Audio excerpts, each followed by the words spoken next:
土瓜灣而家就係一個舊區，但係嚟緊呢一度將會大變天。首岸係全香港第一個採取小區發展模式嘅重建項目。咁第一批嘅市值平均尺價係18,666蚊，比同區大半年之前推出嘅一畝高近4%。咁究竟乜嘢係小區發展呢？呢一種嘅發展模式會令到土瓜灣一帶有啲咩變化？而呢種變化又會唔會帶動首岸嘅身價？咁喺開始分析之前，都提提大家。咁如果你仲未訂閱呢個 channel，就記得 subscribe 同埋加埋隔離個鐘仔啦。土瓜灣作為小區發展模式嘅第一個試點，早喺10年前，市建局就將區內8個相鄰嘅重建項目引入總體設計要求，嚟到加強小區嘅暢達度同埋連接性。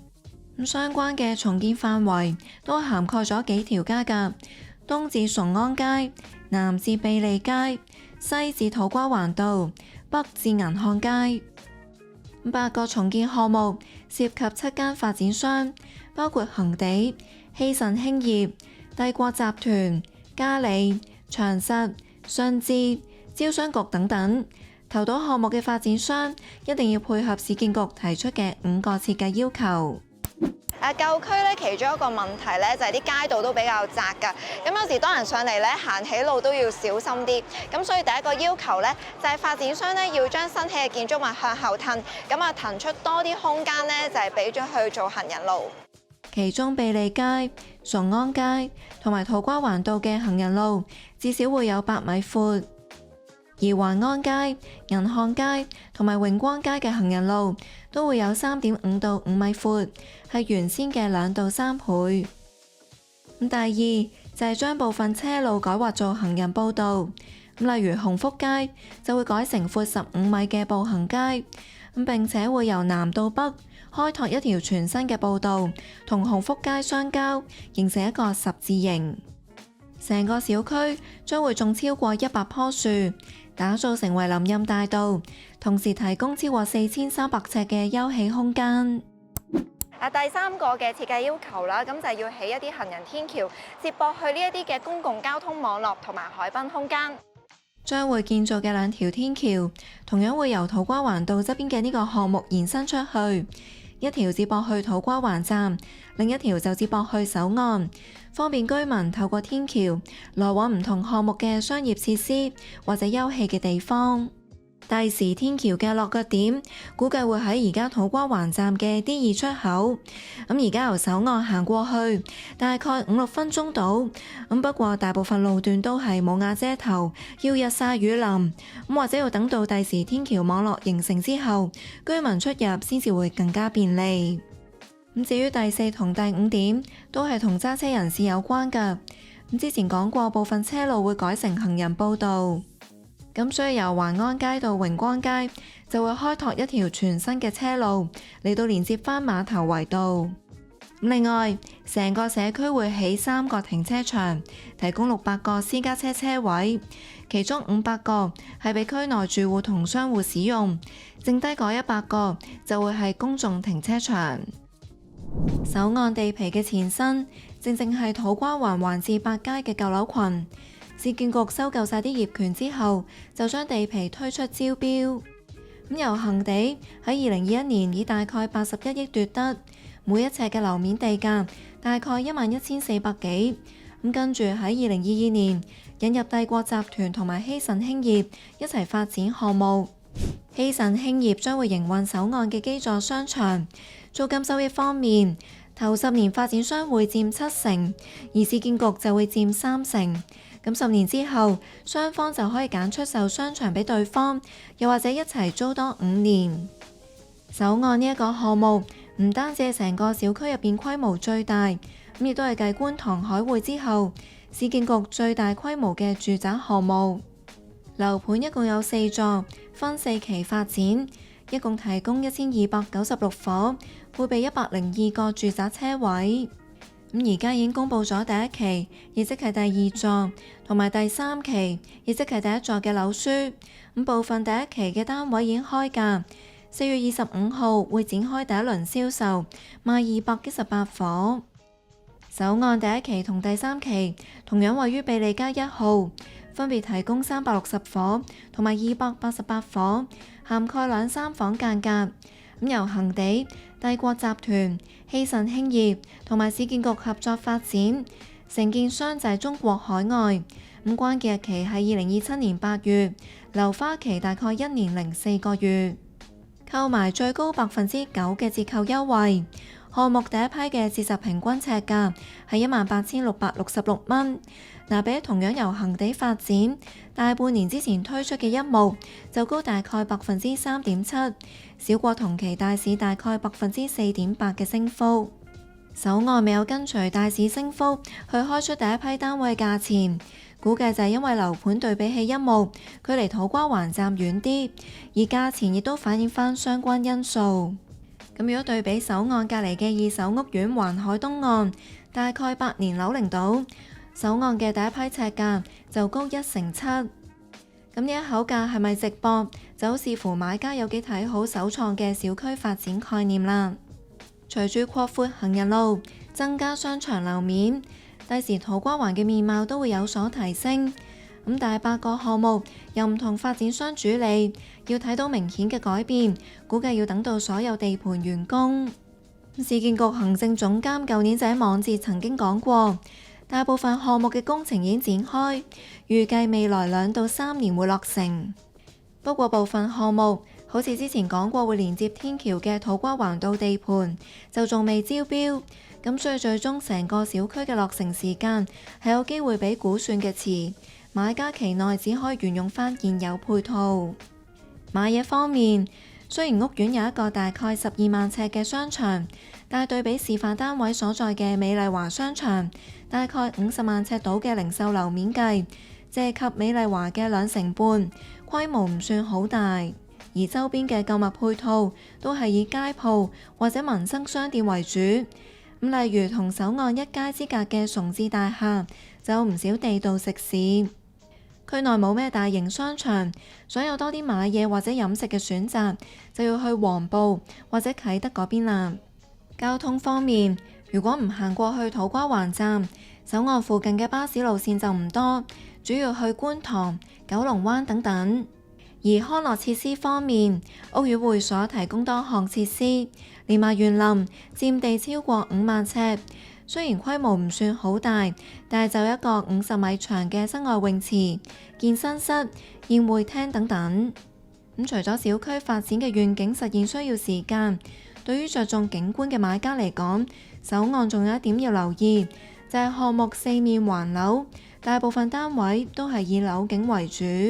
以東有劏房之城之稱嘅環海東岸，以南就恒地旗下嘅另一個樓盤啟岸。以北就會望返首岸嘅其他座數，以西嘅單位算係冇咁壓迫。望長實旗下嘅 FIFA 同埋馬頭圍道一帶嘅舊樓群，部分高過舊樓嘅單位就有機會有開揚少少嘅視野。不過首岸嘅校網可能會係吸引到部分家庭客嘅原因之一。小學係35校網，中學就係九龍城校網。呢啲校網都有唔少名校㗎。例如馬頭涌官立小學紅磡灣、喇沙書院、瑪利諾修院學校中學部。如果買家接受到首案嘅優點同埋要留意嘅地方，就可以進一步了解下價錢。綜合頭2張價單，涉及215間2房同埋15間3房。折實樓價就由大概638萬去到1315萬。折實尺價就由大概17300幾去到21100幾蚊。打開我哋嘅28 House App，click 我要買樓新盤嗰度，再撳入去首案，就會見到入場單位嘅折實樓價大概638萬。用呢一間入場嘅2房單位做例子，如果借到9成按揭，首期開支大概63萬8千蚊。月供大概25600幾，月入要求超過5萬蚊。至於入場嘅3房，折實樓價大概1183萬。由於樓價超過1000萬，所以最高借到8成按揭，月供超過4萬蚊，月入要求超過8萬蚊。買嚟投資收租嘅話，睇返我哋嘅28 House App，環海東岸超過300尺嘅單位，尺租就做緊53到54蚊。用呢一個水平推算首按入場兩房嘅月租，大概就會係18,300幾。喺未扣除管理費同埋其他嘅開支之前，就可以有大概3.4厘嘅回報率，貼近同類單位大概3.5厘嘅大市水平。咁首按而家推出嘅第一期同埋第三期，主打2、3房單位。咁先睇第一期啦，一共有360伙，2房嘅佔比就最多，去咗8%3，開式偏細，全部都唔過400尺。咁另外2房連儲物室同埋3房一套嘅標準單位就各佔6%，剩低嘅就係特色戶。咁至於第三期，一共有288伙，同樣以2房為主，但係佔比就少啲，大概4%8。咁不過實用面積就同樣唔過400尺，而2房連儲物室嘅戶型佔比就增加，去咗2%4。咁除咗3房一套，第三期仲多咗3房一套連工作間嘅戶型，實用面積超過700尺，咁迎合需要更加多生活空間嘅買家。因為項目以純2房為主，再加上開積偏細，咁所以密度都比較高。咁好似而家已經開咗價嘅第二座，標準樓層一層有15伙，而第一座就有12伙，每座各有3部 lift。咁我哋會逐個戶型同大家分析佢嘅開積同景觀，咁睇下邊一處嘅單位比較可取。咁先睇純2房啦，包括第一座嘅 E 室同埋 G 到 L 室。咁仲有第二座嘅 B 到 P 室，頭2張價單就淨係推咗第二座嘅單位。呢一款戶型嘅折實樓價介乎大概638到826萬。純2房嘅座向主要有3種，向東同向南嘅單位，分別望環海東岸同埋啟岸呢一啲嘅半新樓，以樓景為主。景觀比較理想嘅係第二座向西嘅單位，雖然望碼頭圍道嘅舊樓，以樓景為主，咁但係中間隔住屋苑慈景，估計會冇咁壓迫。只不過呢一帶嘅舊樓樓齡都有返咁上下，第時會唔會重建，影響到首岸嘅景觀，就係未知之數。咁事實上，向慈景呢邊嘅2房開積都有啲唔同㗎。好似 F 室咁樣，就係比較大路嘅2房積型啦。咁一條走廊貫穿晒2間房。咁而向環海東岸，亦即係向東嘅 K 室，就係蝴蝶積型，2間房分佈喺客廳嘅兩邊。兩隻2房都差咗60尺㗎，買家可以視乎需求去揀返。咁其中一個示範單位就係以 K 室做藍本，實用面積339尺，咁折實樓價大概704萬。維翻每一尺超過2萬蚊，咁一齊入屋參觀下啦。嗱，一入到單位啦，轉過嚟左手邊咧就已經係開放式廚房啦。嗱，雖然咧佢係開放式設計啦，咁但係如果係符合到一啲嘅防火條例咧，都一樣咧係可以明火煮食嘅。咁所以見到咧，佢而家都係做咗一個明火嘅煮食爐啦。咁成組嘅櫥櫃用色咧都比較大路啦，咁係木色再加白色。咁打開啲櫥櫃俾大家睇睇個儲物量啦。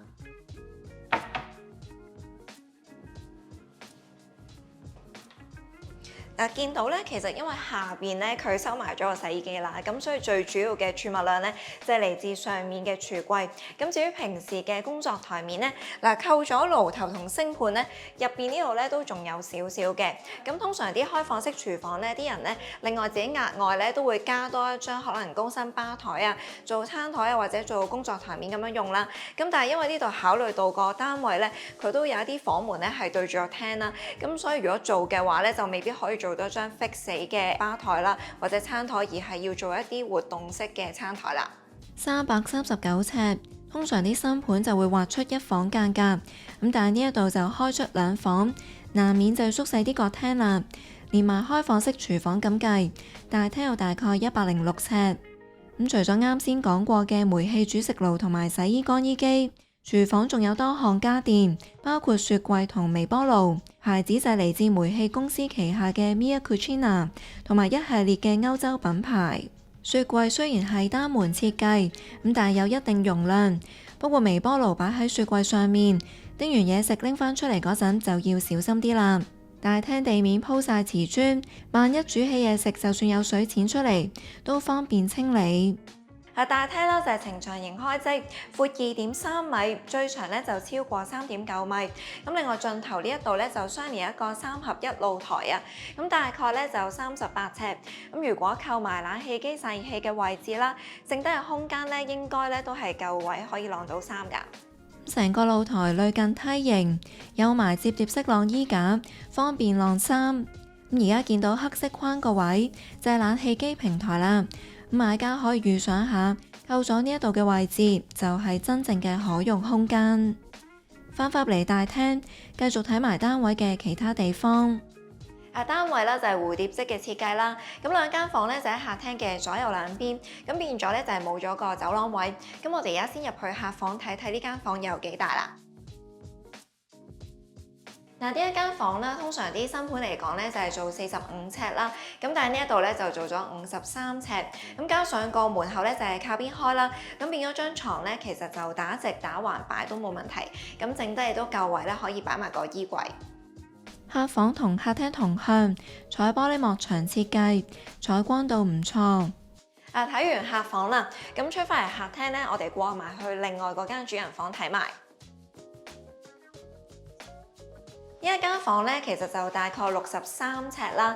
咁見到嗰個門後邊呢度咧就有個凹位，其實呢一度個深度咧就係600mm，即係啱啱好咧，其實就係一般衣櫃嘅深度啦。咁所以呢個位咧做完一個到頂衣櫃之後咧，剩低嘅空間咧就係可以做一個寢區嘅位置啦。不過要留意，若果張床靠住窗邊擺，就有機會要擒上張床先至開閂到隻窗啦。但係呢一度嘅玻璃幕牆就會大過客房，相信都會更加光猛。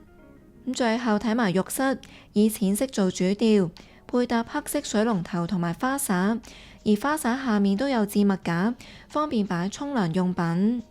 浴室啦就喺大門側邊，我哋而家一齊去睇下啦。呢一度咧就冇窗嘅，咁佢主要咧就係靠個抽氣設備去通風啦，咁就喺企缸裏面。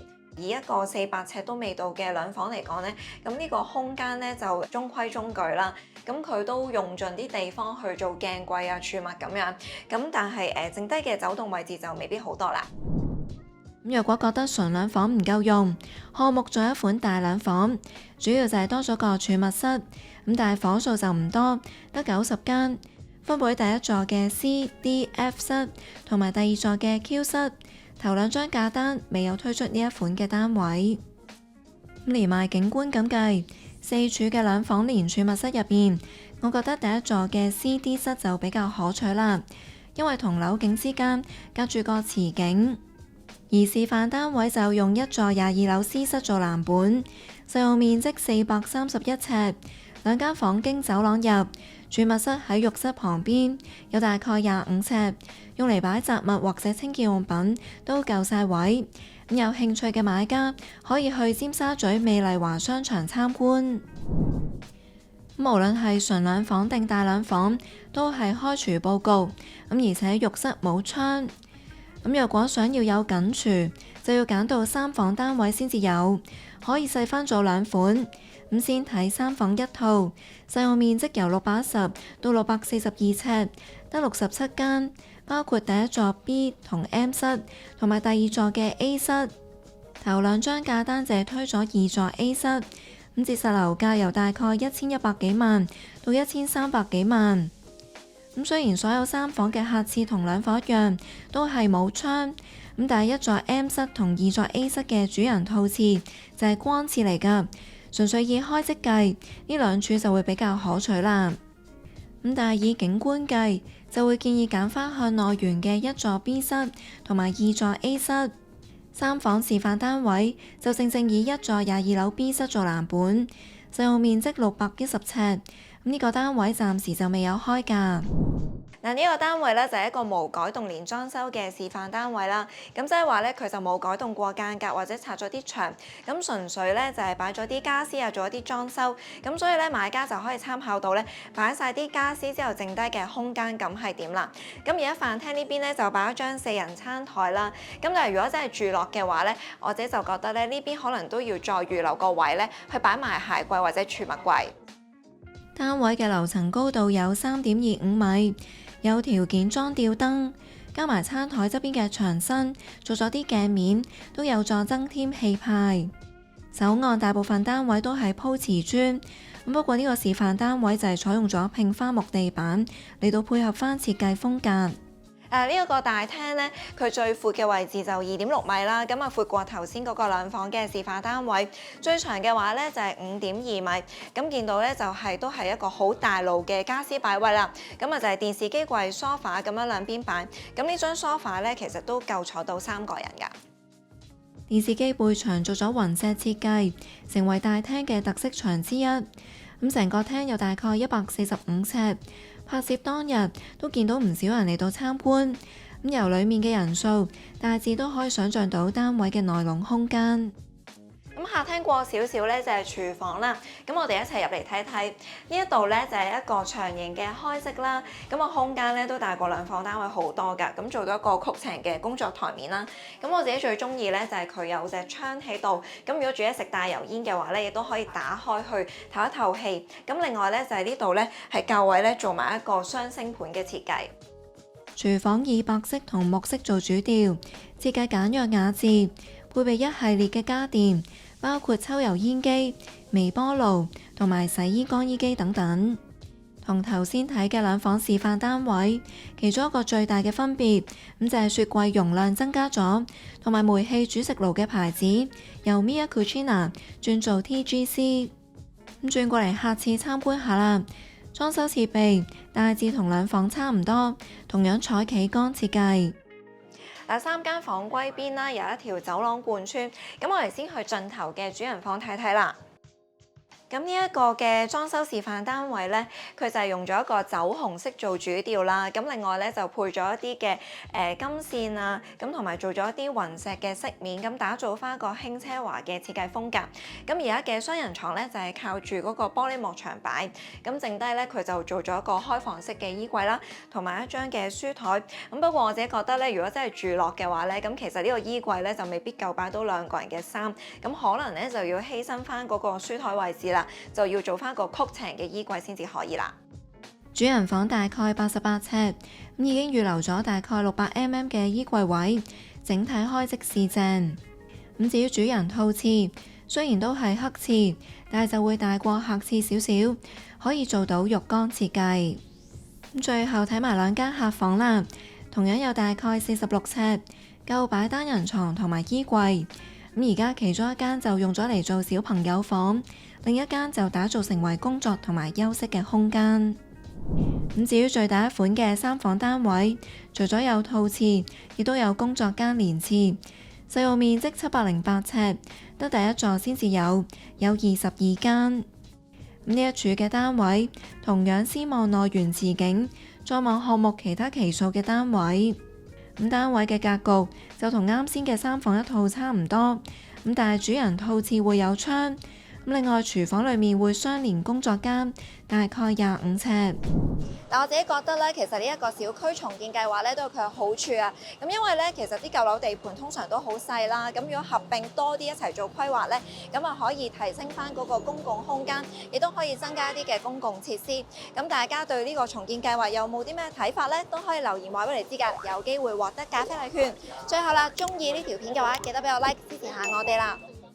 如果想知道多啲手案嘅資訊，可以 scan 而家畫面見到嘅 QR code，又或者 click 入去 description box 嘅連結。